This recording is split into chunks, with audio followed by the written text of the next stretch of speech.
Halo teman-teman YouTuber Indonesia di seluruh dunia. Kali ini kita jumpa kembali di YouTube channel saya. Sebelum saya memulai pembicaraan tentang perjalanan saya melalui Idaho menuju Montana, alangkah indahnya jika Anda membantu channel ini untuk bisa lebih berkembang dengan subscribe dan like dan pencet tombol notifikasinya. Terima kasih atas bantuan teman-teman untuk lebih mempopulerkan channel YouTube saya ini. Saya adalah petualang penjelajah yang akan menjelajahi menuju Kanada hingga ke Alaska. Kali ini saya melalui jalan pada saat musim salju, di mana pemandangan di sekelilingnya dipenuhi dengan salju. Jika Anda melihat, maka Anda akan melihat pemandangan yang menakjubkan yang mungkin tidak bisa dijumpai di Indonesia. Perjalanan kali ini melewati Idaho Falls menuju Sweetgrass di Montana. Sweetgrass adalah perbatasan Amerika Serikat dan Kanada.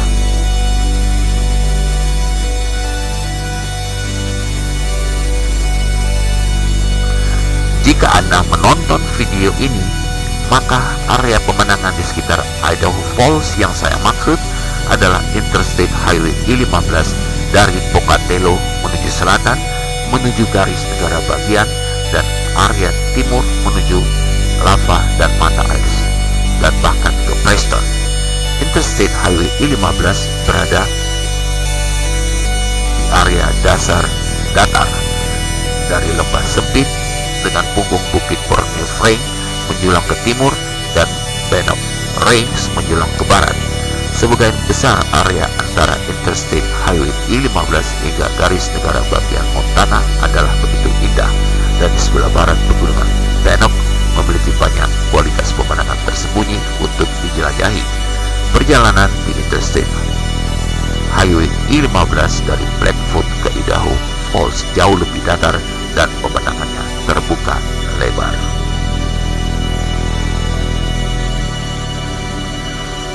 Sebagaimana dari informasi, banyak kecelakaan mobil di aliran lahar Hell's Half Acre antara Blackfoot dan Idaho Falls karena kelelahan atau kondisi cuaca. Pegunungan yang menjulang di atas dari Pocatello dan lebih ke arah Incop jauh lebih tinggi dari bukit di dekat Amon. Pegunungan yang lebih tinggi lebih jauh menuju Hayes dan kawasan Kelly Canyon di hutan nasional Karibu Targhee. Daerah ini disebut pegunungan Big Hole. Saya harus mengeluarkan atlas Idaho saya untuk memverifikasinya. Pocatello terletak di seberang dan meluas ke kaki bukit yang mengelilingi kota. Perbukitan dan pegunungan yang terlihat dari Amon dalam jarak dekat yang saya percaya disebut pegunungan Blackfoot, dan di sanalah ngarai Wolframe berada.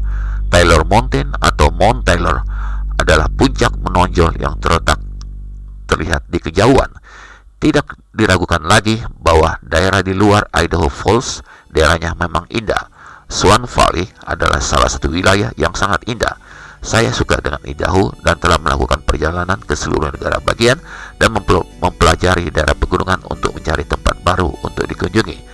Sering dikatakan bahwa pegunungan Gigi Gergaji dan hutan belantara adalah salah satu tempat terindah di bumi.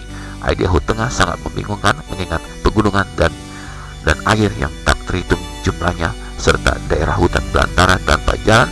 Kami semua di Idaho Selatan hingga air terjun Idaho beruntung memiliki taman bermain yang indah.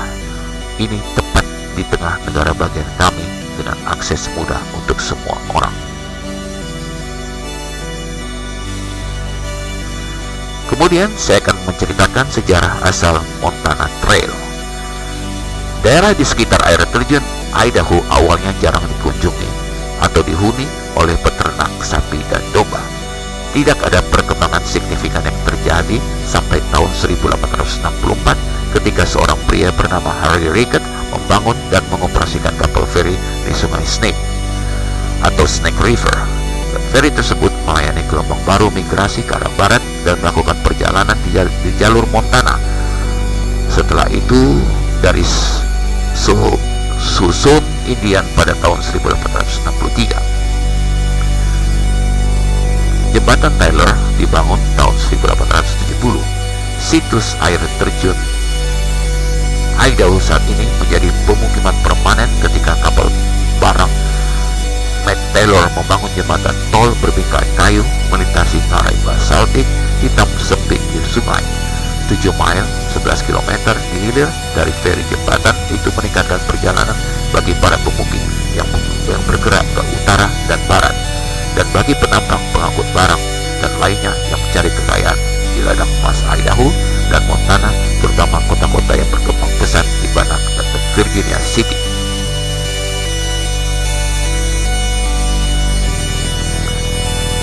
Eagle Rock pada akhir tahun 1865, sebuah bank swasta, hotel kecil, kandang livery, rumah makan, kantor pos, dan stasiun panggung bermunculan di dekat jembatan. Pemukiman itu awalnya dikenal sebagai Taylor Crossing, tetapi tanda pos menunjukkan pada tahun 1866 kota yang sedang berkembang itu dikenal sebagai Eagle Rock. Nama itu diambil dari sebuah pulau basal yang terisolasi di sungai dekat feri, tempat sekitar 20 elang bersarang. Pada tahun 1874, hak atas air ditetapkan di dekat Willow Creek dan biji-bijian pertama dipanen. Pemukimannya jarang dan hanya terdiri dari beberapa keluarga dan parit irigasi kecil. Anak pertama keturunan Eropa lahir di Eagle Rock pada tahun 1874.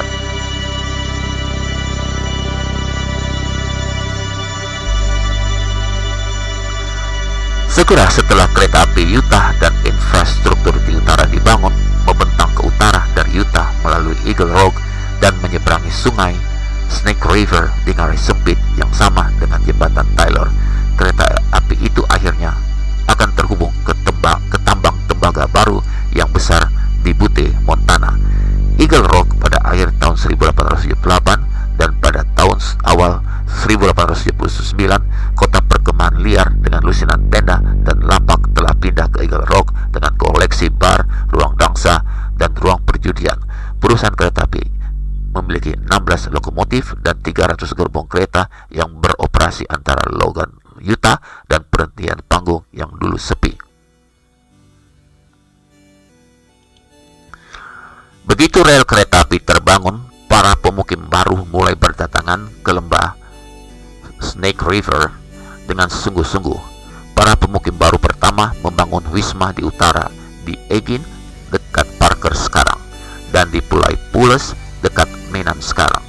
Kereta api Utah dan utara menyediakan akses mudah terutama bagi para penghuni rumah dari Utah yang segera memenuhi sebagian besar wilayah di sekitar Eagle Rock.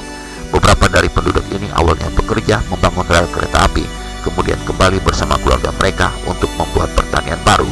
Keluarga Utah ini membawa pengetahuan irigasi yang dikembangkan di pemukiman Great Basin di Utah melalui sistem kanal mereka, dan air dari Snake River menjadikan lembah sungai Snake River menjadi salah satu proyek irigasi paling sukses di Pegunungan Barat. Pemukiman skala besar terjadi dalam satu dekade, muncul jalan, jembatan, dan bendungan yang membuat sebagian besar lembaga sungai Snake River hulu ditanami. Kemudian pada tahun 1887, setelah pembangunan jalur pendek Oregon dan pemogokan pekerja kereta api di Eagle Rock, sebagian besar fasilitas kereta api dipindahkan ke Pocatello, di mana jalur baru itu bercabang. Hal ini menyebabkan penurunan populasi yang tajam dan langsung yang hampir membunuh kota tersebut. Pada tahun 1891, dalam upaya untuk menarik perhatian para petani, kemudian mereka meyakinkan para pemimpin kota untuk mengubah nama menjadi Idaho Falls dengan mengacu pada jeram di bawah jembatan. Beberapa tahun kemudian, pembangunan dinding penahan untuk pembangkit listrik tenaga air mengubah jeram menjadi air terjun. Pada tanggal 22 Juni 1895, saluran irigasi terbesar di dunia saat itu terbangun, yang kemudian saluran irigasi itu mulai mengalirkan air dari Snake River, membantu mengubah puluhan ribu hektar daerah gurun menjadi lahan pertanian hijau. Daerah itu menanam beet, kentang, kacang polong, biji-bijian, dan menjadi salah satu daerah pertanian paling produktif di Amerika Serikat saat ini.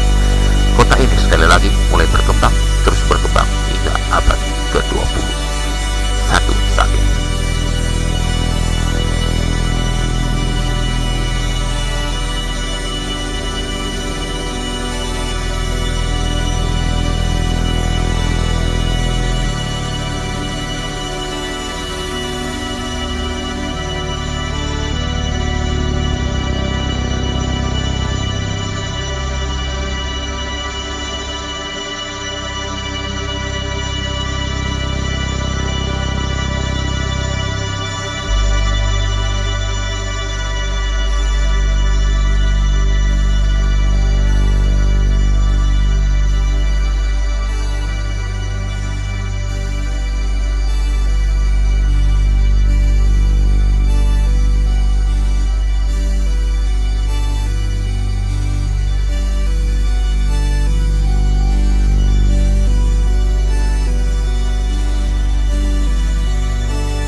Begitulah sekilas perjalanan petualangan saya kali ini, dan video ini merupakan awal perjumpaan kita, di mana bagian lainnya akan saya berikan dengan video lainnya. Ikuti terus channel YouTube saya, dan jangan lupa untuk subscribe channel YouTube saya dan like dan tekan tombol notifikasinya untuk update video-video terbaru saya. Terima kasih atas perhatian yang diberikan kepada saya. Akhir kata, jangan lupa mengikuti protokol kesehatan dengan mencuci tangan, jaga jarak, dan memakai masker. Ciao, dan selamat menikmati video kali ini.